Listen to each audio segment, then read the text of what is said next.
بسم الله الرحمن الرحيم. الحمد لله. الحمد لله حمدا كثيرا طيبا مباركا فيه كما يحب ربنا ويرضاه. أشهد أن لا إله إلا الله وحده لا شريك له، أشهد أن محمدا عبده ورسوله. اللهم علمنا ما ينفعنا وانفعنا بما علمتنا وزدنا علما يا ذا الجلال والإكرام. اللهم أصلح لنا شأننا كله ولا تكلنا إلى أنفسنا طرفة عين.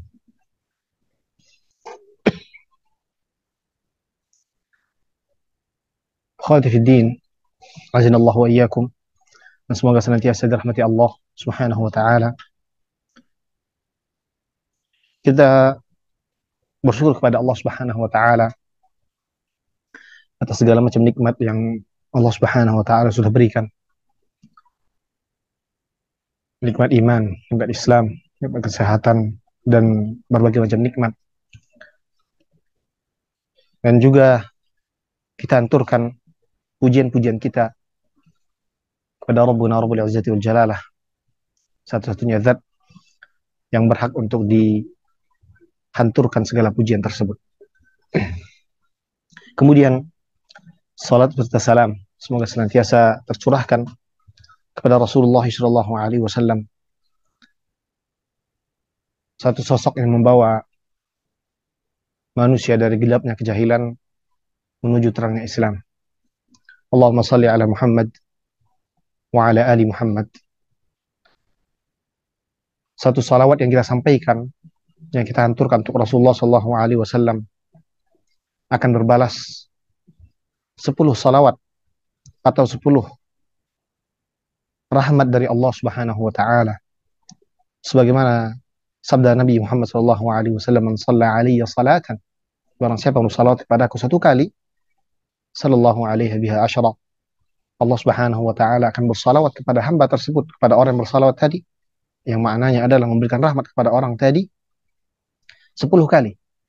Begitulah mulianya Nabi kita Muhammad SAW di sisi Allah Subhanahu wa taala, dan salawat kita yang kita hanturkan kepada Nabi Muhammad SAW akan meninggikan derajat Nabi Muhammad SAW, menambah penyebutan namanya di sisi para malaikat Allah Subhanahu wa taala. Dan jangan pula ragu untuk rajin bersalawat kepada Rasulullah SAW, dikarenakan Rasulullah SAW sendiri mengatakan, fa inna salatakum ta'ridu alayya wa ta'riduni, atau kama qala sallallahu alaihi wasallam, bahwasanya salat-salat yang sekalian hanturkan selama ini akan terpampang jelas di hadapanku, walaupun aku berada di kuburan akan tampak bahwasanya fulan ibnu fulan mengucapkan salat kepada Nabi sallallahu alaihi wasallam.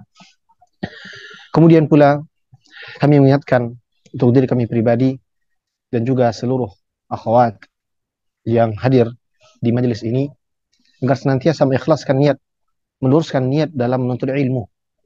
Kita sudah Allah Subhanahu wa taala berikan nikmat bisa bergabung, bisa belajar, dan juga kita sudah mengorbankan waktu kita. Di petang hari ini mungkin di antara antunna, ya, sebagian besar antunna punya kesibukan masing-masing.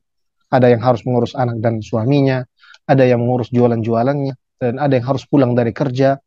Akan tapi Allah Subhanahu wa taala memberikan taufik kepada antunna semua untuk bisa hadir, untuk bisa menyimak kalamullah, menyimak sabda-sabda dari Muhammad sallallahu alaihi wasallam, kemudian menyimak perkataan para ulama. Ini merupakan taufik dari Allah Subhanahu wa taala, dan ini merupakan ibadah yang antum lakukan. Seluruh ibadah diwajibkan untuk menghadirkan keikhlasan di dalamnya agar ibadah tersebut diterima di sisi Allah Subhanahu wa taala. Maka ikhlaskan niat kita, wahai ahbati fillah. Ikhlaskan niat kita, jangan sampai kita hadir di majelis-majelis ilmu hanya dikarenakan euforia semata.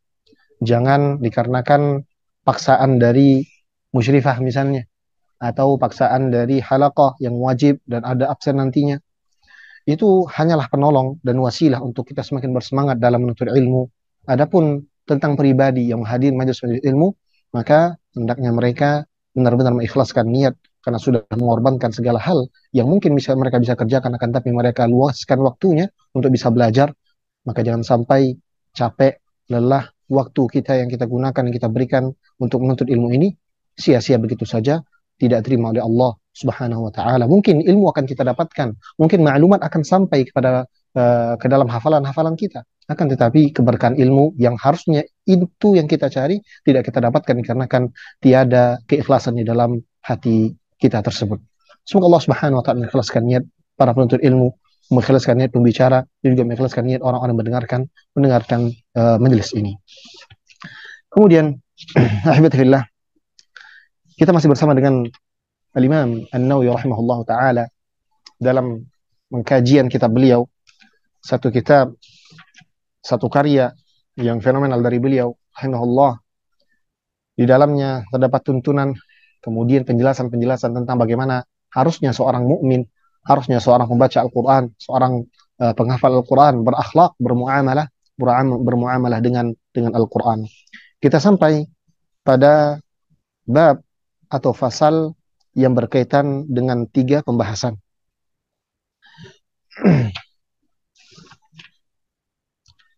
Pembahasan yang pertama adalah terkait adab bagaimana ketika kita berhenti di saat kita membaca Al-Quran, atau bagaimana ketika kita tidak mengetahui ayat setelahnya ketika kita menyentorkan hafalan Al-Quran. Al-Imam An-Nawawi rahimahullah ta'ala mengatakan, faslun idza irtajja 'alal qari, ketika seorang pembaca tersebut ragu-ragu untuk melanjutkan bacaannya, walam yadri ma ba'da al-mawdi' alladhi intaha ilaih, dan dia tidak tahu, lupa bacaan apa atau ayat apa setelah ayat yang sedang dia baca, kemudian dia terhenti. Fasa'ala anhu ghairah, kemudian dia bertanya kepada orang yang lainnya, entah itu gurunya, entah itu temannya.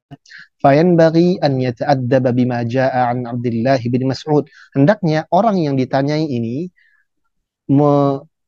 melakukan adab-adab sebagaimana diriwayatkan dari Abdullah bin Mas'ud dan juga dikerjakan oleh Ibrahim An-Nakhai wa Bashir bin Abi Mas'ud radhiyallahu anhum ajma'in.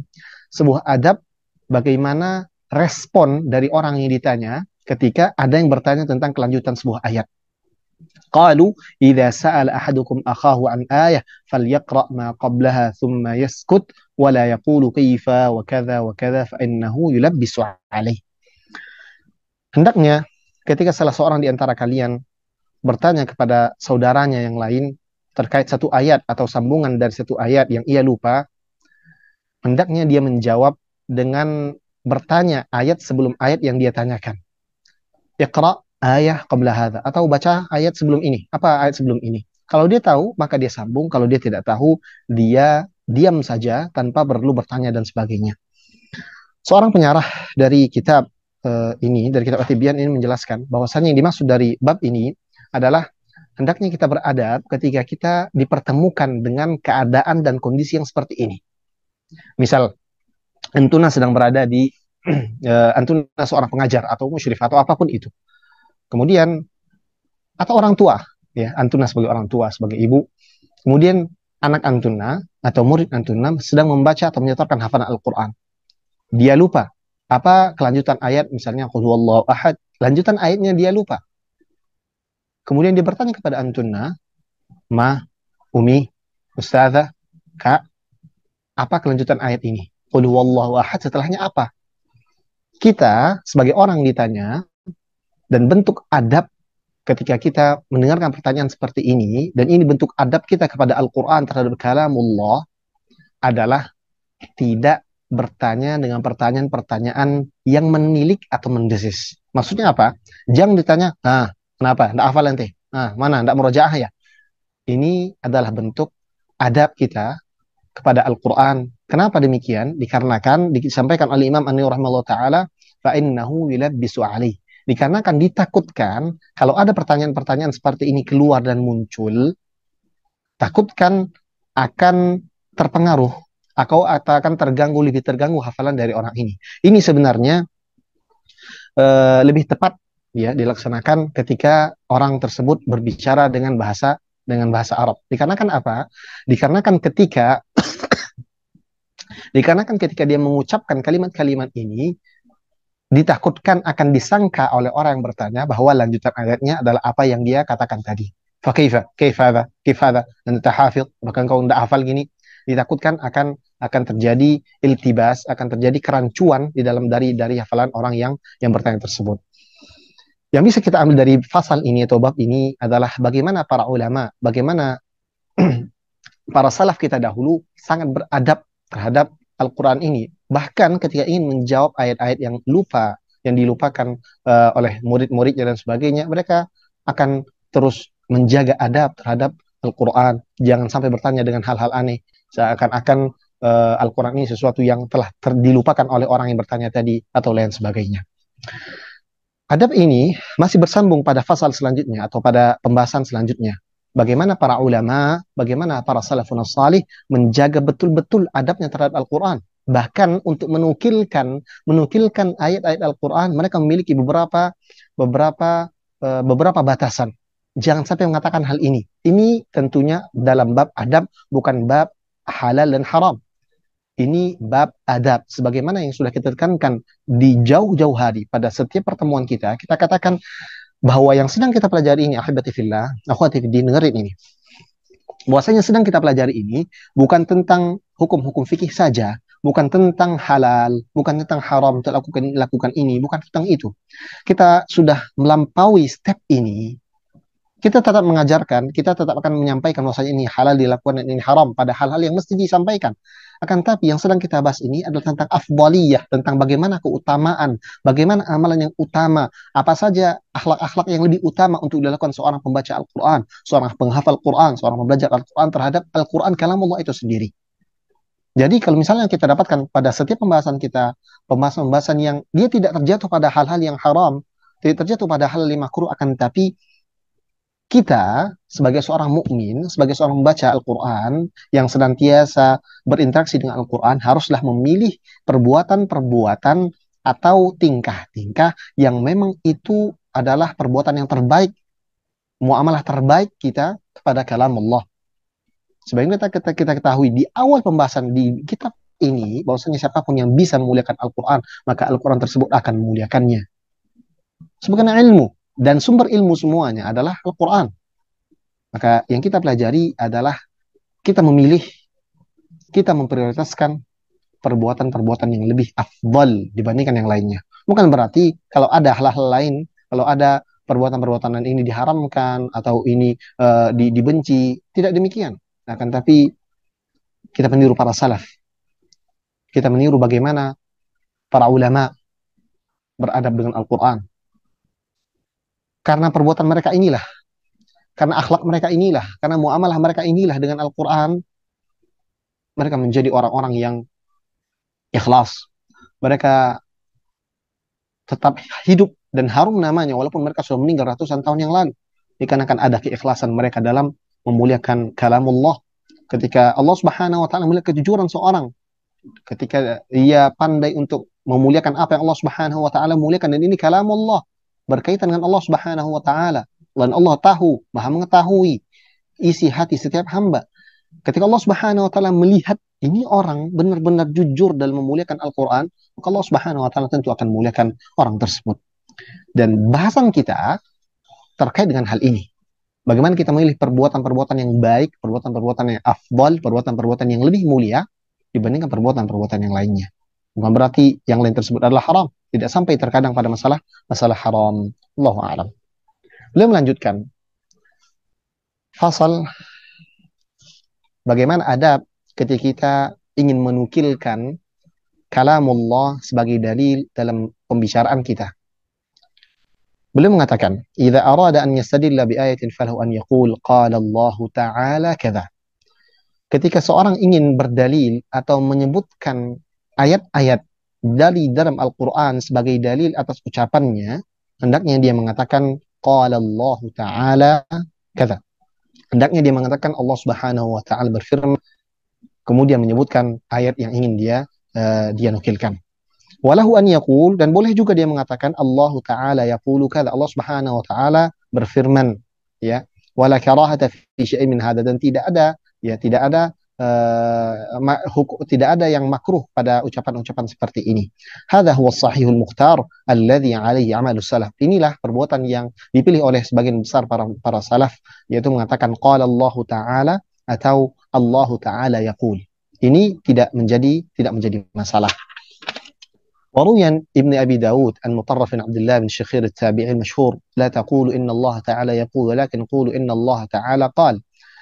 diriwayatkan dari Ibn Abi Daud dengan sanadnya sampai kepada Abdullah bin Syikhir mengatakan, janganlah kalian mengatakan innallaha ta'ala yaqul, jangan kalian katakan bahwasanya Allah Subhanahu wa taala berfirman, akan tapi katakan innallaha ta'ala qal. Terdapat perbedaan pada yaqul dan qala. Ini adalah pendapat dan ijtihad dari Abdullah bin Syikhir, ya, terkait masalah penukilan dalil-dalil dari Al-Qur'an. وهذا الذي أنكره مطرف رحمه الله خلاف ما جاء بالقرآن والسنة وفعلة الصحابة. Akan tetapi yang diriwayatkan atau yang diingkari dari Mutarrif bin Abdullah ini, ya, merupakan sebuah perbuatan yang menyelisih Al-Quran dan Sunnah dan perbuatan sebagian besar para sahabat. Dikarenakan sebagian besar pada mereka sudah juga mengatakan innallaha ta'ala yaqul, faqad qala Allah ta'ala wallahu yaqulul haqq wa huwa yahdis sabil.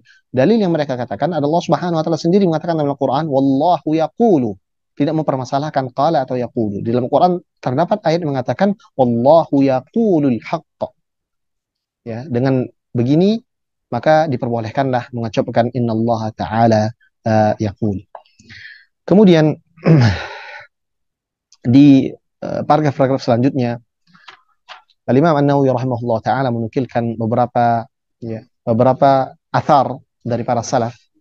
Ya, ada athar dari Abu Talha dari hadis dari Rasulullah SAW, kemudian hadis dari Masruq, ya, kemudian dari Aisyah radhiyallahu taala anha. Intinya dari fasal yang kita bahas ini adalah bagaimana perbuatan para salaf dalam memuliakan Al-Quran. Sampai-sampai diksi saja, diksi bukan diksi Al-Qurannya, kan tapi diksi untuk menukilkan Al-Quran saja mereka sangat berhati-hati. Karena apa? Ya, karena yang akan mereka nukilkan adalah kalamullah. Ya, yang akan mereka sampaikan adalah kalamullah. Ya, tidak bisa sembarangan mengucapkan hal-hal yang mungkin bisa dikira merendahkan kalamullah, merendahkan ayat-ayat Allah Subhanahu wa taala. Ini penjelasan dari Imam An-Nawawi rahimahullah taala dalam pasal ini. Kami tambahkan pada pembahasan ini ada beberapa tambahan yang ingin kita tambahkan dan ini bisa dicatat, bahwasannya yang pertama, tidak dianjurkan untuk mengucapkan ta'awudz, ya, ketika berdalil di tengah-tengah pembicaraan. Ya, misalkan Allah Subhanahu wa taala sudah menciptakan kita. Seorang penceramah misalnya mengatakan Allah Subhanahu wa taala menciptakan kita untuk beribadah. Qala Allah taala, Allah Subhanahu wa taala berfirman, a'udzu billahi minasyaitonir rajim wa ma khalaqtul jinna wal insa illa liya'budun. Dalam hal ini para ulama, ya, terutama para masyayikh kontemporer hari ini berselisih pendapat apakah harus tetap diucapkan a'udzu billahi minasyaitonir atau ta'awudz ini ataukah tidak. Maka kami pribadi untuk beristidlal, untuk menjadikan sebuah ayat itu dalil, tidak diharuskan mengucapkan ta'awudz sebelum menukilkan ayat tadi. Berbeda ketika kita memang ingin membaca Al-Quran, di awal permulaan kita disunnahkan untuk membaca ta'awudz, a'udzubillahi minasyaitonir rajim. Kan tapi ketika di dalam pembicaraan, maka ini tidak diharuskan mengucapkan ta'awudz. Pembahasan yang kedua, mungkin ini sudah pernah kita bahas di pembahasan sebelumnya dan saya lupa pada bab berapa. Kan tapi ini perlu kembali diingatkan memori ini, atau mungkin sebagian dari antum yang mencatatnya, bahwasanya terdapat larangan menggunakan kalimat-kalimat atau ayat dari Al-Quran untuk digunakan sebagai pembicaraan biasa, ya, pembicaraan biasa, sehingga ditakutkan menjadi bahan candaan di antara manusia. Contohnya, sebagaimana yang sudah pernah kita contohkan juga, ketika ada seorang anak, ya, kemudian anak ini namanya Yahya misalnya. Anak ini namanya Yahya, ada ibunya atau ya entah gurunya atau siapa itu ngasih dia kitab. Ya Yahya, kemudian dia mengatakan, ya Yahya, khudil kitab biquwwah. Ya, wah Yahya, ambil kitab ini. Secara bahasa Arab, tatanan bahasa Arab itu benar, akan tapi ketika dia menukilkan ayat-ayat Allah Subhanahu wa taala kemudian digunakan untuk pembicaraan sehari-harinya dan di sana terdapat gurauan, terdapat candaan di sana, maka ini terlarang. Ya, bukan kita dilarang secara mutlak untuk menjadikan Al-Qur'an sebagai iktibas, sebagai bentuk peneladanan kita terhadap inti dari bahasa Arab atau induk dari bahasa Arab. Bukan demikian, akan tapi ketika ayat Al-Quran ini digunakan untuk senda gurauan, digunakan untuk pembicaraan manusia biasa, kemudian dinukilkan ayat-ayat ini, maka di sinilah letak larangannya. Ya, maka kalau bisa dihindari kalimat-kalimat seperti ini, kecuali memang kita sedang mempelajari Al-Quran, iqtibas, kemudian menggunakan kalimat-kalimat dari Al-Quran sebagai contoh, inilah keindahan bahasa Arab misalnya, maka ini tidak dipermasalahkan. Wallahu taala a'lam. Kemudian kita lanjutkan pada pasal yang selanjutnya, pada bab adab terkait dengan khataman Al-Quran. Di bawah pasal ini terdapat beberapa permasalahan yang diangkat. Setidaknya ada lima permasalahan yang diangkat oleh Imam An-Nawawi rahimahullah taala. Akan kita jabarkan secara ringkas dan mudah untuk difahami biiznillah taala setelah taufik dari Allah Subhanahu wa taala. Beliau mengatakan, fasal fi adabil khatmi wa ma yata'allaq bih. Adab dalam khataman Al-Qur'an ataupun yang berkaitan dengan khataman itu sendiri. Khataman di sini bisa an dhahril qalb, bisa dengan hafalan, bisa dengan mushaf. Khataman yang dimaksud di bab ini bisa dengan hafalan, seorang menyetorkan hafalan, kemudian sampai pada ayat terakhir yang dia hafal, dan ini disebut khataman, atau ketika seorang membaca Al-Quran dari awal sampai akhir, kemudian sampai pada surat An-Nas, dan ini disebut khataman, sebagaimana antunna Masya Allah lakukan di selama bulan Ramadan, kemudian masih terus berjalan di luar bulan Ramadan. Ini yang disebut khataman, dan ini adab atau fasal yang ingin diangkat oleh Imam An-Nawawi rahimahullah ta'ala. Beliau mengatakan, wa fihi masail, di bawah fasal ini terdapat beberapa permasalahan. Al-mas'alatul ula fi waqtihi, kapan sih waktu khataman yang terbaik dilakukan? Ya. Al-Imam An-Nawawi rahimahullah ta'ala mengatakan, wa qad taqaddama anna al-khatma lil qari wahdahu yustahabbu an yakuna fi shalah. Yang terbaik kalau mau khataman, waktunya kapan? Di saat salat. Wa annahu qil yustahabbu an yakuna fi raq'ati sunnatul fajr, disunahkan di saat salat sunnah fajar atau di saat sunnah maghrib, atau kemudian disebutkan bahwasannya rakaat sunnah fajar itu lebih afdal untuk dilakukan khataman di sana. Maksudnya apa? Ketika seorang yang ingin melakukan khataman baik itu Quran secara hafalan ataupun di luar atau membaca mushaf, ketika sampai pada ayat yang ia khatam di sana, dia dianjurkan untuk menghatamkannya di dalam sholatnya. Walaupun sebelumnya dia membacanya dengan sambil duduk, sambil dia berjalan dan sebagainya, disunahkan ketika sampai pada titik khataman, dia disunahkan untuk menghatamkannya di saat dia salat. Dan waktu terbaik ya adalah saat salat sunnah fajar. Dikarenakan apa? Dikarenakan ayat dari Allah, dari firman Allah Subhanahu wa taala. Allah Subhanahu wa taala berfirman, "Inna Qur'anal fajri kana mashhuda." Bahwasannya Al-Qur'an, bacaan di waktu fajar mashhud, akan disaksikan oleh para malaikat salawatullah wassalamu alaihi. Wa annahu yustahabbu an yakhtima khatmatan fi awwalin nahar, dan yang terbaik adalah di waktu pagi, dan dikatakan pula di waktu malam. Semuanya tidak menjadi masalah. Wal jama'atul ladzina yakhtimuna mujtami'in, kalau ada satu kumpulan orang yang menghatamkan Al-Qur'an secara berjamaah, fa yustahabbu an takuna khatmatuhum awwalan nahar, disunnahkan atau disukai untuk khataman itu di pagi hari, anna fi awwalil lail kama taqaddam, atau di awal malam, wa awwalun nahar afdal inda ba'dil ulama. Akan tapi pagi hari lebih diutamakan di sebagian para ulama, dikarenakan orang-orang masih bisa untuk menyaksikan prosesi khataman tersebut. Intinya dari permasalahan ini adalah waktu yang terbaik untuk melakukan khataman ini adalah di saat kita salat. Akan tapi kalau kita menghatamkannya di waktu kapanpun, maka itu tidak menjadi masalah. Sekali lagi, yang kita bahas adalah afdaliyah, yang mana yang paling utama, dan itu yang bisa kita kerjakan. Kenapa? Waktu-waktu ini utama, kan terkumpul di dalamnya waktu-waktu yang baik. Misalkan dalam sholat, tentu saja dalam sholat. Kemudian terkumpul pula di dalamnya keutamaan rakaat fajar, 2 rakaat fajar. Terkumpul pula di dalamnya bacaan di saat fajar. Maka ia menjadi waktu yang terbaik untuk melakukan khataman ini. Kemudian masalah tsaniyah, masalah yang kedua, yustahabbu siyama yaumil khatmi, disukai untuk berpuasa di hari khataman. Disukai untuk berpuasa di hari khataman Al-Quran. Illa an yusadifa yawman nahas syar'u an siyamihi. Kecuali hari tersebut merupakan hari terlarang untuk melakukan puasa. Seperti misalnya di 1 Syawal, di hari Id misalnya. Ini adalah waktu-waktu terlarang. Atau di hari Jumat saja dia berpuasa tanpa puasa di Sabtu, atau di Sabtu saja dia berpuasa, maka ini terlarang. Kan tapi kalau dia di waktu yang lain, di waktu yang tidak terlarang, dan dia ingin khataman di hari tersebut, maka ini tidak menjadi masalah, bahkan ini dianjurkan. Asar dari perbuatan ini, atau asal dari perbuatan ini adalah perbuatan sebagian para salaf, seperti Talha bin Mutarrif, Habib atau Hubayb bin Abi Thabit, dan juga Al-Musayyab bin Rafi'. Semua mereka adalah tabi'in dari Kufah, bahwasannya mereka yusbihuna fil yaumil ladzina yakhtimuna fihi al-Qur'an siyama. Mereka berpuasa di hari mereka akan khataman.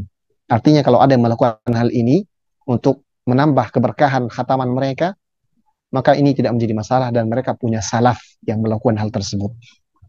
Sekali lagi, dan juga mungkin pernah kita sampaikan tentang masalah perbuatan para salaf. Ahibati fillah, perbuatan para salaf, sebagaimana yang antum ketahui semua, dia tidak bisa menjadi dalil mutlak begitu saja. Terutama pada permasalahan-permasalahan yang mungkin nanti akan berselisihan dengan dalil-dalil yang sahih dan sharih. Terkadang ada perbuatan para salaf yang entah sebab itu tidak sampai dalil kepada mereka, atau mereka keliru dalam berijtihad sehingga bertentangan dengan dalil, maka perbuatan para salaf ini tidak boleh dijadikan dalil untuk perbuatan kita. Kita sebagai seorang mukmin, sebagai orang yang beriman kepada Allah dan Rasul-Nya, tetap harus menjadikan perkataan kitab dan sunnah, kalamullah dan sunnah Rasulullah SAW sebagai rujukan utama dalam setiap perbuatan kita. Kalau kita pandai melihat dalil dan menimbang dalil dari segi kekuatannya, dirayah dan faham riwayahnya, maka kita harus untuk melakukan perbandingan-perbandingan tersebut. Sehingga kalau ada pendapat dari para ulama, masyayikh-masyayikh yang kita agungkan, masyayikh-masyayikh yang kita hormati, kemudian bertentangan dengan kalamullah dan kalamnya Rasulullah SAW, maka kita tinggalkan semua perkataan para ulama tersebut, walaupun dia imam. Dan inilah tuntunan para salaf itu sendiri, tuntunan para imam-imam itu sendiri, bahwasanya kalau ada sabda dari Rasulullah SAW, kalau ada kalam Allah yang bersisian dengan pendapatku, maka fadribuha darbal had. Buang perkataanku, kata mereka. Jangan ikuti. Maka kita perlu lihat, dalam menyikapi perbuatan para salaf ini, kita perlu lihat apakah perbuatan para salaf ini ada dasarnya. Kalau ada dasarnya, tentu kita semakin menguatkan kita untuk mengamalkan hal tersebut. Kalau tidak ada dasarnya, dan ini merupakan ijtihad dari beliau, kita lihat ijtihadnya apakah ada dalilnya, atau paling tidak adakah asarnya dari para sahabat ridwanullahi alaihim atau tidak. Kalau ternyata tidak ada, kita lihat lagi apakah para salaf ini melakukannya dalam hal-hal ibadah, dalam hal-hal i'tiqad, dalam hal-hal aqidah, ataukah dalam hal-hal yang bentuknya afdhaliyah. Kalau dalam hal-hal hukum-hukum, kemudian menyelisih hukum-hukum yang ada dari dalam syariat dan dalil-dalil yang sahih, maka kita tinggalkan untuk perkataan para salaf. Akan tapi kalau dalam permasalahan-permasalahan afdhaliyah, kemuliaan-kemuliaan amalan, kemudian kita lihat ada perbuatan para salaf yang entah itu adab, entah itu akhlak, dan dia mengerjakan hal tersebut dalam bab untuk mengagungkan apa yang sedang dilakukan, maka ini tidak bisa kita salahkan secara mutlak, tapi ini tidak bisa pula dijadikan sebagai dasar dalam sebuah ibadah. Misalkan dalam masalah ini, kita dapati bahwasannya tadi Talha bin Mutarrif, Hubayb bin Abi Thabit, Musayyib bin Rafi', mereka ini semua tabi'in yang mulia. Dan kita tahu tabi'in ini adalah orang-orang yang dijamin oleh Rasulullah SAW akan kebaikannya. Khairul quruni qarni, thumma alladhina yalunahum, thumma alladhina yalunahum, thumma alladhina yalunahum. Rasulullah SAW mengatakan tentang tabi'in ini, generasi terbaik kata Rasulullah SAW ada generasiku, yakni para sahabat. Thumma alladhina yalunahum, thumma alladhina yalunahum. Kemudian yang selanjutnya, ini para tabi'in. Kemudian selanjutnya, yakni para atba'ut tabi'in. Artinya mereka dijamin oleh Rasulullah SAW adalah generasi-generasi yang bagus, generasi-generasi yang hebat, generasi yang sangat mengagungkan kalam Allah dan kalam Rasulullah SAW. Kan tapi terkadang ada mereka ini yang benar-benar bentuk waraknya mereka, bentuk zuhudnya mereka, bentuk ibadah mereka yang tinggi. Kadang mereka melakukan hal-hal yang di luar batas wajar ibadah seorang mukmin biasa. Yang mungkin dasar tidak ada dalil yang menunjukkan perbuatan ini dianjurkan, tidak. Kan tapi ada asal perbuatan itu yang dianjurkan. Apa dia asal perbuatan ini yang dianjurkan? Yaitu menta'zim kalamullah itu sendiri. Memuliakan kalamullah itu sendiri. Ketika itu ada, maka ini bisa dijadikan sebagai bentuk dalil bahwasanya ini perbuatan tidak bid'ah secara mutlak, tidak terlarang secara mutlak, tapi tidak bisa dijadikan ini sebagai sunnah. Makanya kita tidak bisa mengatakan berpuasa di hari khataman Quran ini sebagai sunnah. Tidak bisa. Karena tidak ada dalilnya. Bahkan perbuatan para sahabat ini bukan sebagai dalil. Dan tapi ini merupakan perbuatan yang dianjurkan untuk kembali melakukan hari tersebut. Dan tentu saja harus ada dasar awalnya harus ada. Kalau tidak ada, maka terlarang secara mutlak. Allah Ta'ala alam mungkin mudah-mudahan bisa difahami dalam masalah ini. Karena sudah juga pernah kita bahas. Kemudian masalah yang ketiga yang ingin diangkat oleh Imam An-Nawawi rahimahullah ta'ala. Beliau mengatakan, yustahabbu hudura majlisi khatmil Qur'an istihbaban muakkada. Dianjurkan untuk menghadiri majlis khatam Quran, majlis yang di sana ada orang khataman Quran dengan anjuran yang sangat dianjurkan. Faqad thabata fi sahihin anna Rasulullah SAW amara al-huyyadha bil khuruj yawm al-'id liyashhad al-khaira wa da'wat al-muslimin. Bahwasanya Rasulullah SAW, apa dalil dari dianjurkannya menghadiri majlis khataman Al-Quran? Dalilnya adalah bahwasanya Rasulullah SAW memerintahkan orang-orang haid, wanita-wanita haid untuk keluar di hari Id. Tujuannya apa? Liyashhadnal khaira wa da'watal muslimin. Tujuannya adalah untuk menyaksikan kebaikan yang akan dikerjakan, yakni salat Id wa da'watal muslimin, dan juga sama-sama mengamini doa-doa yang terpanjatkan di hari tersebut. Doa-doa kaum muslimin terpanjatkan di hari tersebut, maka disunnahkan dia, dianjurkan dia untuk hadir. Nah, begitu pula pada majlis khataman, terdapat di dalamnya sebuah amalan kebaikan, liyashhadnal khair, yakni orang khataman Quran, orang baca Quran, yang kita dengarkan adalah kalamullah, yang akan kita simak adalah kalamullah wa da'watal muslimin. Dan di saat itu pula kan ada doa-doa yang dipanjatkan. Maka di titik inilah dianjurkan untuk menghadiri majlis khataman Al-Quran. Menghadiri majlis khataman Al-Quran ini dilakukan pula oleh Anas bin Malik radhiyallahu taala anhu. Bahwasanya beliau ketika khataman Al-Quran jama'ah lahu, beliau mengumpulkan seluruh keluarganya kemudian berdoa. Kemudian juga dilakukan oleh sahabat Ibnu Abbas radhiyallahu taala anhu. Bahwasanya beliau menyuruh beberapa orang muridnya untuk melihat bacaan orang-orang di masjid. Kemudian ketika mereka mendapati ada seorang yang ingin khataman Al-Quran, maka mereka memanggil Ibnu Abbas, dan Ibnu Abbas hadir untuk menghadiri khataman orang tersebut, kemudian berdoa di waktu-waktu tersebut. Di dalam sebuah riwayat yang sahih, beliau mengatakan wa annahu kana yuqal inna rahmata tanzilu 'inda khatimatil Qur'an. Bahwasanya rahmat itu turun di saat ada orang khataman Al-Qur'an. Wa ruwi bi isnadi sahih al-Mujahid qala kanu yajtami'una 'inda khatmil Qur'an yaqulu tanzilur rahmah. Dan dengan sanad yang sahih dari Mujahid, bahwasanya beliau mengatakan dahulu para salaf berkumpul di saat ada orang yang khataman Al-Qur'an. Mereka mengatakan rahmat Allah Subhanahu wa taala sedang turun. Masalah yang ketiga ini bisa kita simpulkan bahwa dianjurkan untuk menghadiri majlis-majlis khataman Al-Quran, ya, dengan syarat di majlis-majlis tersebut tidak ada perkara-perkara yang terlarang. Adapun yang hari ini terjadi di tengah-tengah kaum muslimin dari perbuatan-perbuatan yang mereka lakukan, dari khataman-khataman yang acara-acara khataman Al-Quran yang mereka lakukan, kemudian diisi di dalamnya hal-hal yang Allah Subhanahu Wa Taala larang. Di sana ada terbuat disenandungkan nasyid-nasyid, di sana ada disenandungkan bahkan nyanyian-nyanyian yang katanya Islami.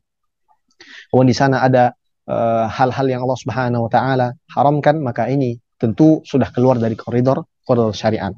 Akan tapi kalau ada tasyakuran khataman Al-Quran atau seorang hafidh nih baru selesai hafal Al-Quran, kemudian dilakukan sebuah acara ya untuk dalam rasa syukur kepada Allah Subhanahu Wa Taala, kemudian mendoakan yang khataman Quran ini, maka ini tidak menjadi masalah. Apalagi di dalamnya terdapat doa-doa dan sebagainya. Dan ini pula yang kami dapatkan dari beberapa masyayikh kami yang kami duduk dan bermajelis serta khataman di hadapan mereka. Wallahu taala a'lam. Kemudian masalah yang keempat. Masalah yang keempat ini, Al-Imam An-Nawawi rahimahullah taala mengatakan ad-du'a mustahabbun aqibal khatmi istihbaban muakkada. Masalah yang akan diangkat oleh beliau adalah tentang doa khatam Al-Qur'an. Tentang doa khataman Al-Qur'an. Beliau mengatakan di sini bahwasanya doa atau berdoa setelah khataman Al-Qur'an itu ada sesuatu yang dianjurkan. Dan para salaf juga sebagian mereka melaksanakan hal yang demikian. Wain bagi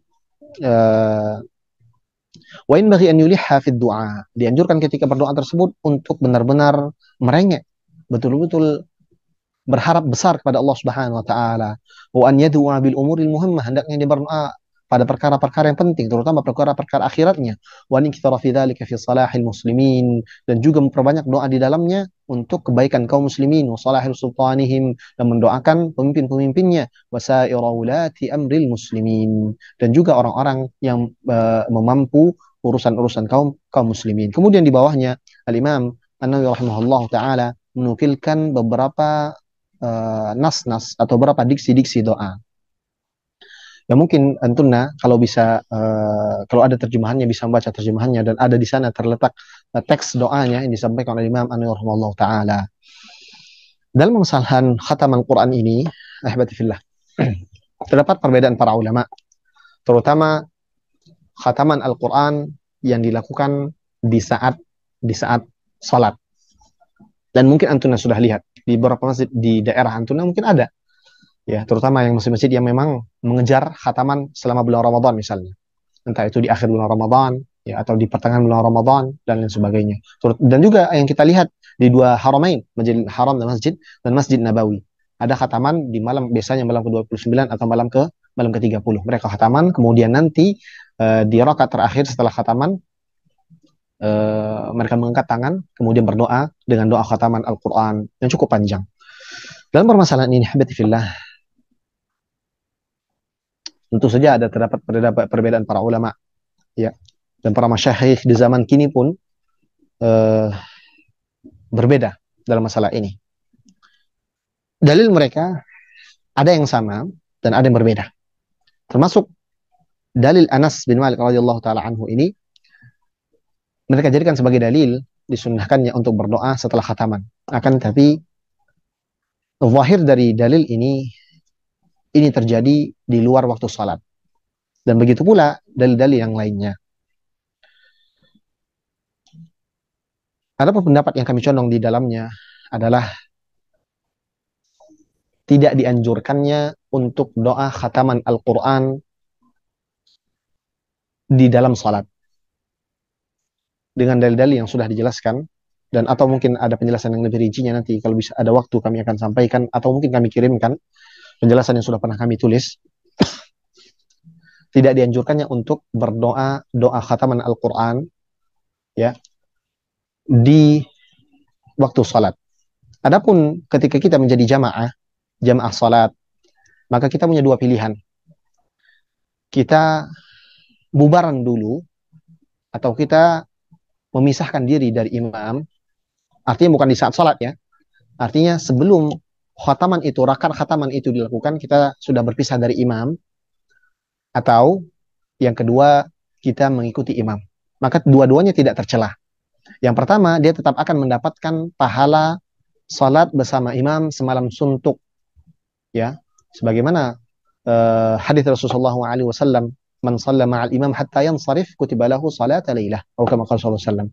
Maksudnya barang siapa yang salat selama bulan Ramadan di malam hari sampai imam bubaran, imam selesai, ya, maka dia akan tercatat sebagai orang yang salat semalam suntuk.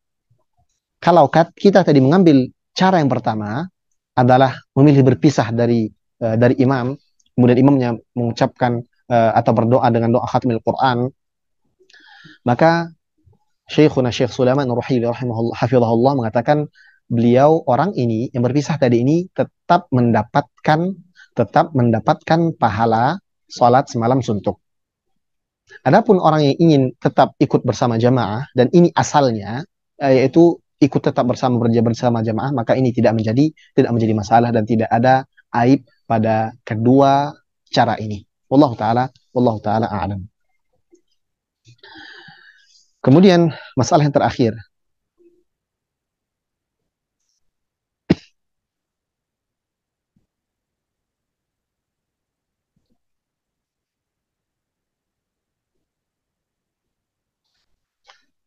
beliau mengatakan yustahabbu idza faragha min al-khatmah an yashra'a fi ukhra aqib al-khatmah.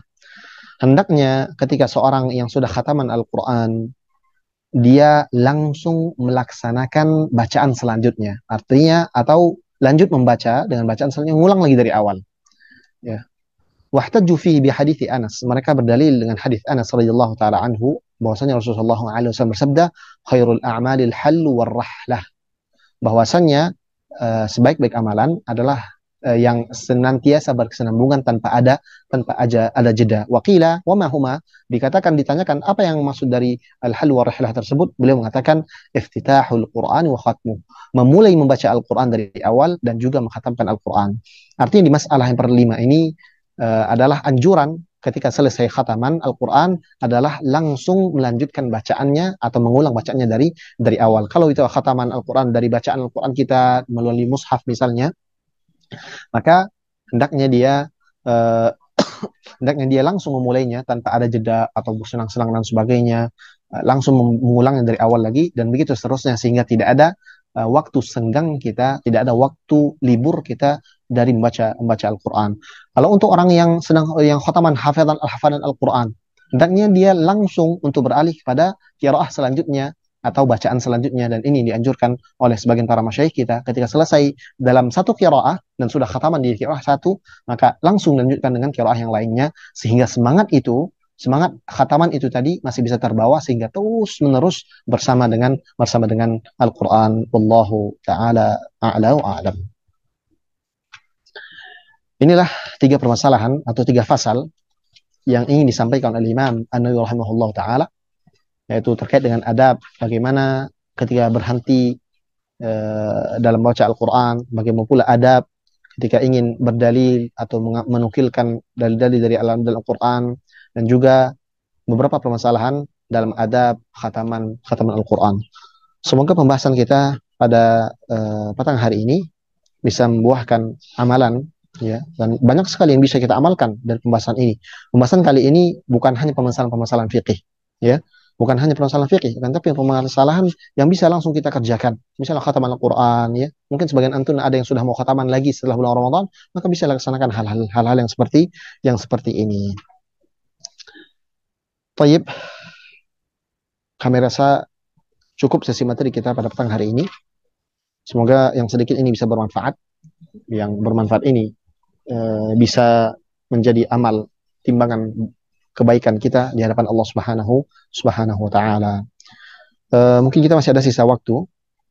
Kalau kiranya ada beberapa pertanyaan yang ingin ditanyakan oleh ummahat dan akhwat, kami persilahkan dan kami kembalikan kepada moderator. Wassallallahu wasallam ala nabiyina Muhammad. Nah, Ustaz, alhamdulillah, jazakallahu khairan.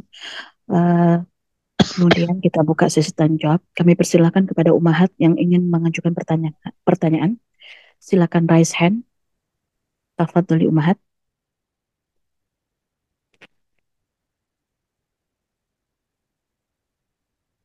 Silakan ibu-ibu yang ingin mengajukan pertanyaan.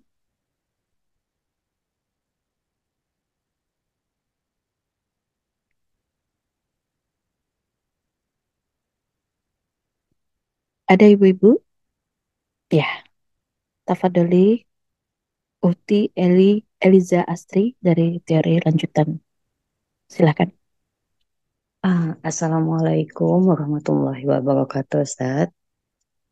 Assalamualaikum Tadi, warahmatullahi wabarakatuh. tadi saya memang agak menunggu untuk pertanyaan tentang tema ya, Ustaz. Karena belum ada, jadi mungkin agak eh, di luar ini. Tetapi tentang sholat juga, Ustaz. Jadi kalau kita di rumah itu kan, Ustaz, tidak jarang sekali sholat itu dengan berkaos kaki ya. Jadi saya pernah mungkin berapa bulan yang lalu gitu ya, saya ngalamin mungkin lagi ada masalah atau gimana gitu, Ustaz. Jadi saya sering sekali kelupaan rakaat, Ustaz. Sampai-sampai saya udah kepikiran nih saya akan sujud sawi. Sampai saya selesai pun saya terhilang fokus dan tidak ini gitu. Itu sebaiknya saya mengulang atau enggak, Ustaz? Lalu yang kedua, Ustaz, tadi yang mengenai aurat ya, yang tadi saya jarang pakai kaos kaki kalau lagi di rumah. Jadi ada kesempatan waktu saya salam melihat ke kanan, Ustaz, ternyata ada jari saya yang terlihat gitu. Saya sendiri bisa melihat gitu sedikit gitu. Eh, Memang itu di rumah gitu. Itu sebaiknya kita mengulang atau gimana ya, Ustaz? Karena itu posisinya sudah salam ke kanan, biasanya kaki kanan yang eh, apa tersingkap sedikit gitu, Ustaz. Itu aja, Ustaz. Terima kasih. Assalamualaikum warahmatullahi wabarakatuh.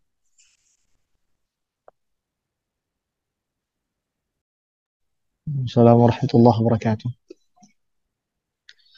Untuk pertanyaan kedua, kalau terjadi hal demikian, ketika kita eh, ada satu hal yang merupakan syarat-syarat dari sholat yang terputus di saat kita sedang sholat dan kita sadar hal tersebut, maka sebisa mungkin langsung kita perbaiki dan kita melanjutkan sholat kita dan kita tidak perlu mengulangnya. Contohnya, tadi seperti aurat yang tersingkap misalnya. Atau dalam kasus yang sering terjadi adalah kiblat, arah kiblat ya. Kalau kiblat ternyata di saat sholat kita berubah atau kita tidak tahu bahwasanya arah kiblat itu di arah depan ini misalnya. Ya, akan tapi kita sholat ke arah kanan sedikit, ke arah kanan. Ternyata di saat sholat ada orang yang memperbaiki, maka kita tidak perlu lagi mengulang sholatnya, kan tapi tetap melanjutkan sholat dengan menyempurnakan syarat-syarat yang tadi terlupa atau kita lalaikan. Termasuk dalam masalah aurat ini. Kalau dalam satu kejadian ada aurat yang tersingkap tanpa kita sadari, kemudian kita sadar dan langsung cepat-cepat menutup aurat tersebut, maka permasalahan ini di dalam permasalahan ini kita tidak diwajibkan untuk mengulang sholat yang kita sudah kerjakan. Ini yang harus kita lakukan. Terkait dengan pertanyaan yang pertama, apakah ketika kita lupa rakaat-rakaat sholat ya dan sudah lama sebelumnya sudah lama kita kerjakan, apakah kita wajib untuk mengulangnya atau tidak? Maka Allah Taala alam. Dalam masalah ini kami belum tahu jawaban yang jelas, yang secara spesifik menjelaskan hal ini. Yang kami ketahui adalah ketika ada uh, ibadah atau sholat yang sudah kita kerjakan, kemudian kita yakin bahwasanya sholat tersebut adalah sholat yang sah, sholat yang benar-benar di dalamnya tidak ada kekurangan, maka tidak ada kewajiban kita untuk mengulang sholat tersebut. Ya, kecuali kalau memang ternyata di waktu selanjutnya nanti kita temui bahwasannya di sholat itu kita terdapat najis misalnya, yang memang bisa membatalkan atau tidak yang membuat sholat kita tidak sah. Maka dalam mazhab Syafi'i kita diwajibkan untuk mengulang sholat tersebut, dan mengulang sholat ini berapa? Mungkin kita lupa juga kapan itu waktunya. Ya, seperti yang tadi penanya tanyakan. Bahwasanya saya pernah sholat, mungkin karena sedang ada masalah, lupa nih rakaatnya berapa dan sebagainya. Ya, bisa kita mengulangnya, dan berapa total sholatnya kita tidak tahu. Nah, kita tidak tahu berapa jumlahnya, kita tidak tahu kapan waktunya, maka kita berjitihad kira-kira berapa sholat yang kita di dalamnya ragu, di dalamnya kita mungkin tidak sempurna dan melaksanakan rukun-rukunnya, maka ini perlu diperhatikan. Adapun kalau terluput rokaatnya, lupa dan sebagainya, kalau di saat sholat itu tadi, ya antuna sudah yakin mengerjakannya secara sah, walaupun ternyata 5 rakaat dia, kan tapi antuna yakinnya adalah sudah 4 rakaat, maka ini sudah tercatat sebuah amalan yang sah dan tidak perlu mengulang sholat yang kita terlupa hal ini, terlupa hal-hal hal-hal rakaat seperti ini. Wallahu taala alam. Kalau ingin jawaban yang lebih rinci, mungkin nanti bisa tanyakan kepada guru-guru kita, ustaz-ustaz kita yang berada di dekat antuna sendiri, atau di kajian-kajian offline yang mungkin bisa lebih merincikan permasalahan-permasalahan ini. Wallahu taala alam. Nah, Alhamdulillah, jazakallah khairan Ustaz atas jawabannya. Sekarang kita bacakan pertanyaan dari ruang chat. Assalamualaikum warahmatullahi wabarakatuh. Izin bertanya Ustadz, apabila ada ayat sujud, apakah boleh tidak sujud? Jika ada, mohon dalil yang mendukung hal tersebut. Jazakallah khair. Nah, Ustadz. nah, masalah ini sudah kita bahas pada pertemuan ke-50, kalau salah 57 atau 58, sekarang 60 ya, berarti 2 pertemuan yang lalu, terkait dengan masalah sujud sahwi, sujud tilawah maksudnya. Dalam masalah sujud tilawah ini, hukum dasarnya adalah sunnah. Ya, kalau boleh dikerjakan dan boleh juga tidak dikerjakan. Dan Rasulullah SAW mengerjakan kedua hal ini. Rasulullah SAW terkadang sujud dengan dalil dari hadis Utsman radhiyallahu taala anhu, dan Rasulullah SAW terkadang tidak sujud dan langsung melanjutkan bacaan Al-Qur'annya. Ya. Allah taala alam, yang kami ketahui dari hukumnya adalah sunnah. Ketika hukumnya sunnah, maka boleh untuk dilaksanakan dan boleh juga ditinggalkan. Kan tapi tentu saja sunnah-sunnah ini yang paling terbaik adalah melaksanakannya. Kalau ingin lebih rinci pembahasannya, silakan dilihat pembahasan atau catatan yang sudah kami bagikan di website website yang pernah sudah kami bagikan tentang masalahan sujud tilawah dan apapun yang berkaitan dengan sujud tilawah. Allah taala alam. Nah, Alhamdulillah, jazakallah khairan Ustaz jawabannya. Selanjutnya yang sudah raise hand, Uhti Rosi, tafadhali.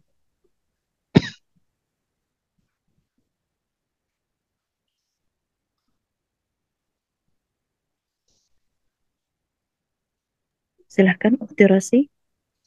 Gak jadi ya? Baik. Yang sudah raise hand berikutnya, Uhti Nailis, tafadhali. Syukran Ustazah. Bismillah. Izin Ustadz, yang ingin saya tanyakan terkait di kita khatam Quran, itu apabila kita tidak hafal doanya, itu sebaiknya kita minta tolong dipimpin oleh Ustadz atau Ustazah atau orang yang hafal doanya, atau sebaiknya kita doa sendiri sambil membaca buku tuntunannya. Nah, Ustaz. terkait dengan doa khataman Al-Quran yang tadi disebutkan Imam An-Nawawi Syafi'iyah, yang kita sudah tahu itu, beliau menaskan atau menuliskan beberapa diksi pilihan-pilihan doa khataman Al-Quran. Dikarenakan doa khataman Al-Quran itu sendiri adalah sunnah, dan tujuan dari berdoa di saat khataman ini adalah mengambil waktu yang berkah ini setelah kita melakukan sebuah kebaikan. Khataman Al-Quran itu sebuah kebaikan, ibadah yang luar biasa besar. Dan di antara sunnah di antara para salaf adalah berdoa setelah selesai melakukan sebuah ibadah. Dan ini adalah momennya, selesai khataman Al-Quran, selesai baca Al-Quran, selesai membaca Quran secara sempurna, maka di sana disunahkan untuk berdoa. Maka berdoalah sebebas apapun, terutama doa-doa yang tadi disebutkan, doa-doa tentang akhirat kita, semoga terima amalan kita, kemudian doa untuk diri kita, orang tua kita, keluarga kita, istri, suami, dan anak-anak kita bisa berdoa sebebas kita. Karena yang menjadi ilat kuatnya ketika doa khataman ini adalah waktu diijabahinya doa. Adapun nas-nas yang datang, ya, terutama yang disebutkan oleh Imam Nawawi rahimahullah taala ini, tidak ada dalil khusus yang sahih, yang sharih, yang menjelaskan ini loh doa khataman Al-Quran, tidak ada.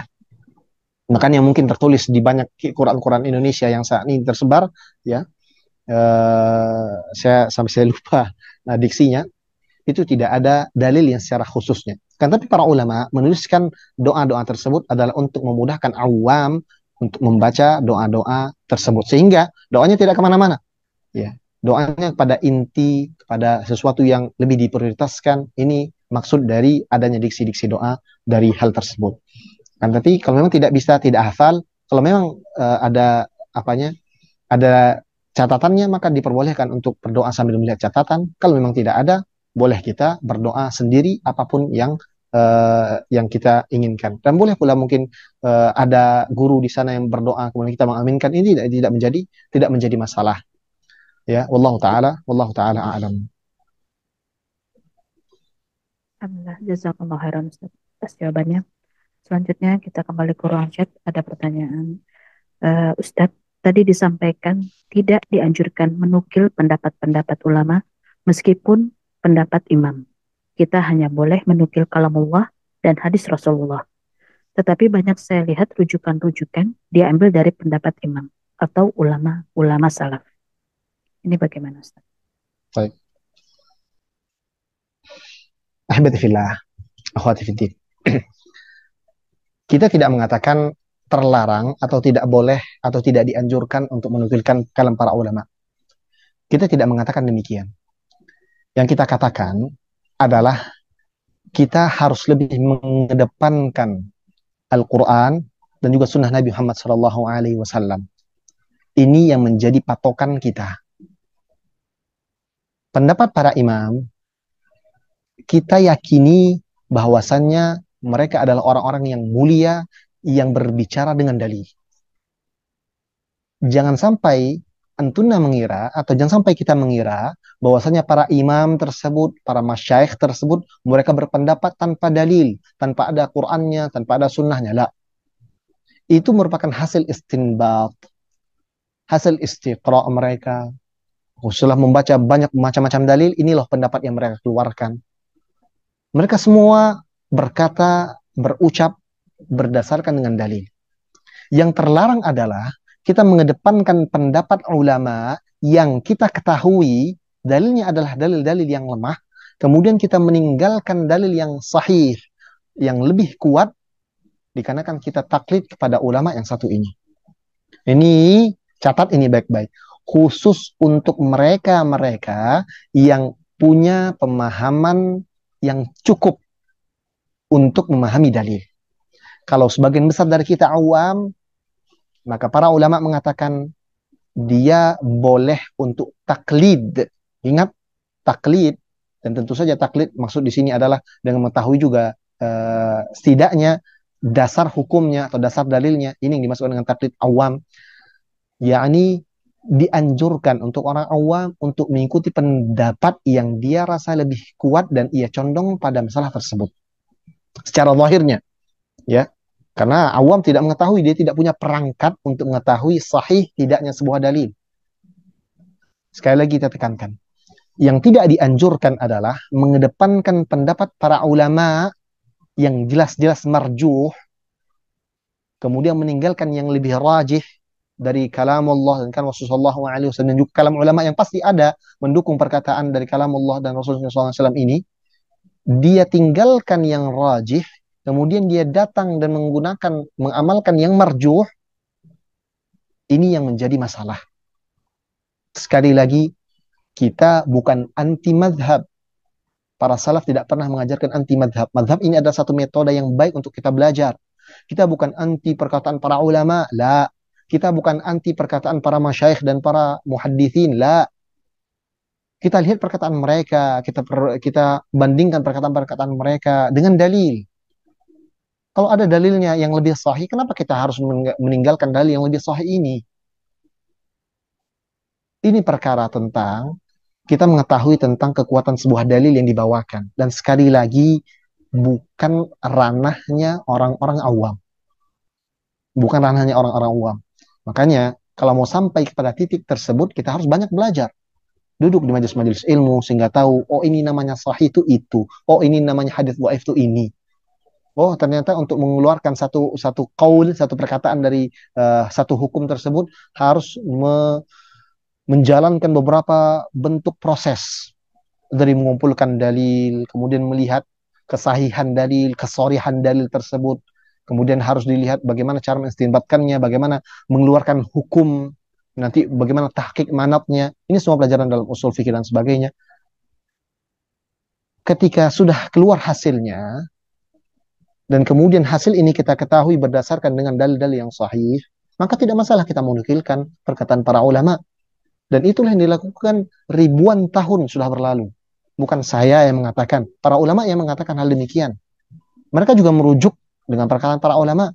Dan tentu saja kita yakin bahwasanya para ulama ini, para imam ini berucap, berpendapat dengan dalil. Jangan kita tuduh mereka tidak punya dalil. Mereka punya dalil.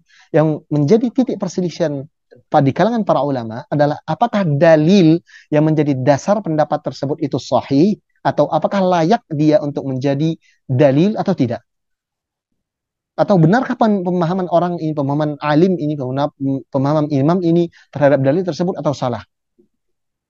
Banyak hal-hal lainnya yang bisa mempengaruhi kita bisa mengambil qaul ini atau tidak. Secara umumnya, ingat perkataan Imam Malik. Kullu qaulin yurad. Semua perkataan itu bisa ditolak, bisa diterima. Illa qawlu hadhihi sahibu hadzal qabr. Kecuali perkataan pemilik kuburan ini. Dan Rasulullah dan Imam Malik saat itu berada di Masjid Nabawi. Yani beliau mengisyaratkan bahwasanya perkataan yang wajib untuk diterima hanya perkataan Nabi Muhammad SAW. Adapun perkataan yang lainnya, ketika berselisihan dengan dalil, maka tidak dianjurkan untuk kita nukilkan. Bahkan kalau bisa kita tinggalkan. Kalau kita sudah tahu ada dalil yang sahih, pendapat para ulama ini ternyata dalilnya tidak kuat, maka kenapa kita harus memilih sesuatu yang lemah ketika ada sesuatu yang kuat? Ini yang kami maksudkan. Jangan sampai ada yang salah faham bahwasanya ya orang-orang yang sudah kaji itu tidak mau dengarkan, merendahkan para imam. La, a'immah al-ra'si wal 'ain. Kita hormati mereka dan kita tahu, bahkan kita bela mereka mati-matian. Kalau ada orang merendahkan mereka, kita bela bahwasanya mereka ini adalah imam-imam yang berdalil, mereka yang mengeluarkan pendapat dengan dalil. Kan, tapi ketika dihadapkan dengan Al-Quran dan Sunnah, dan ini perkataan mereka sendiri, bukan perkataan saya, bukan perkataan para guru-guru kita, ini perkataan mereka yang mengatakan pendapat itu sendiri. Kalau ada perkataan saya, kata mereka, yang keluar dari Quran dan Sunnah, buang perkataan tersebut dan ambil perkataan yang sahih dari Quran dan Sunnah tersebut. Ini cara beragama yang paling terbaik. Kalau kita masih awam, ikuti pendapat ustadz yang kita percayai, yang kita yakini bahwasanya ada warak di dalamnya bahwasanya beliau ini adalah orang-orang yang benar-benar berusaha untuk mendapatkan, memahami dalil. Itu pendapat ustadz yang kita ambil, kemudian kita tenang dengan pendapat tersebut, maka kita beribadah dengan cara tersebut. Kalau kita sudah beranjak pada menjadi talibul ilm, menjadi orang yang mulai belajar masalah-masalah agama, maka kita wajib untuk melihat dan membandingkan pendapat-pendapat para ulama sehingga kita bisa mengetahui mana pendapat yang lebih kuat, mana pendapat yang lebih dekat dengan dalil, mana pendapat yang lebih dekat dengan kebenaran, dan itu kita ambil. Orang-orang beriman adalah orang-orang yang alladzina yastami'una al-qaul, mereka mendengarkan perkataan-perkataan, wa yattabi'una ahsanah, dan mereka mengambil atau melaksanakan yang paling terbaik dari pendapat-pendapat tersebut, artinya yang paling sahih. Kalau kita berbicara masalah fatwa dan dalil, wallahu taala alam. Mudah-mudahan penjelasan ini bisa bermanfaat untuk penanya dan juga mungkin sebagian besar dari antuna yang mungkin terjadi jelak di dalam hatinya, ya, terutama mereka-mereka yang baru belajar, ya, kemudian melihat terdapat perselisihan sedikit di kalangan para asatidzah dan guru-guru masalah-masalah ini. Kita sudah punya dudukan yang jelas, kita sudah punya ulama-ulama yang jelas, ulama-ulama yang sudah benar-benar mematrikan metode-metode dalam belajar. Itu yang kita ikuti. Allah taala alam. Kami cukupkan rasanya karena waktu sudah menunjukkan pukul 2, ya, dan sebagian tempat di Indonesia sudah masuk waktu salat, ada salat maghrib dan ada juga yang salat isya. Semoga Allah Subhanahu wa taala menerima amal ibadah kita. Semoga Allah Subhanahu wa taala menjadikan ilmu yang kita pelajari ini manfaat, murni dari kekurangan kami, kesalahan datang dari syaitan dan dari kami. Kami mohon maaf atas kekurangan ilmu yang kami miliki, kurang cara penyampaian, dan kurangnya waktu yang kami berikan. Semoga Allah Subhanahu wa taala mengampuni kami, mengampuni Imam An-Nawawi, mengampuni guru-guru kami, mengampuni orang tua, ibu, ayah, istri, suami, dan anak-anak kita semua. Semoga Allah Subhanahu wa taala mengampuni seluruh kaum muslimin, menjaga mereka dan menyatukan hati mereka dalam tauhid dan sunnah. Ahibati fillah, saudari-saudari semua, ibu-ibu, kami berterima kasih karena Antuna sudah mau bergabung. Semoga Allah Subhanahu wa taala menerima amal ibadah Antuna. Ya. Terus belajar, semangat belajarnya. Kalau ada majelis ilmu, datangin tuh. Ya, tentunya izin dengan suaminya kalau ada. Tetap belajar. Jangan terlepas dari kitabullah, tetap baca. Ya, hafalan-hafalannya yang kemarin sudah mulai kendur, dikencangkan lagi. Halakoh-halakohnya yang mulai sering ghaib, sering absen, mulai rajin lagi. Karena Antuna berada di jalan yang luar biasa hebat. Antuna berada di jalan kebaikan. Ya, orang-orang yang belajar Quran adalah orang-orang yang luar biasa. Maka kalau Antuna sudah masuk dalam circle keistimewaan, maka jaga keistimewaan tersebut. Allah Ta'ala alam. Kami terima kasih kepada siapapun yang punya andil dalam kegiatan ini, dan semoga Allah Subhanahu wa taala merahmati semuanya, dan juga semoga Allah Subhanahu wa taala menjaga seluruh kaum muslimin. Kami izin undur diri dan kami berdoa semoga Allah Subhanahu wa taala mempertemukan kita pada pertemuan selanjutnya dengan keadaan yang lebih baik, dengan iman yang lebih kuat, dengan keikhlasan yang lebih tebal. Kita sama-sama berdoa dengan doa kafaratul majlis. Subhanakallahumma bihamdika asyhadu an la ilaha illa anta astaghfiruka wa atubu ilaik. Wassallallahu ala nabiyyina Muhammadin wa ala alihi wa sahbihi wasallam. Assalamualaikum warahmatullahi wabarakatuh.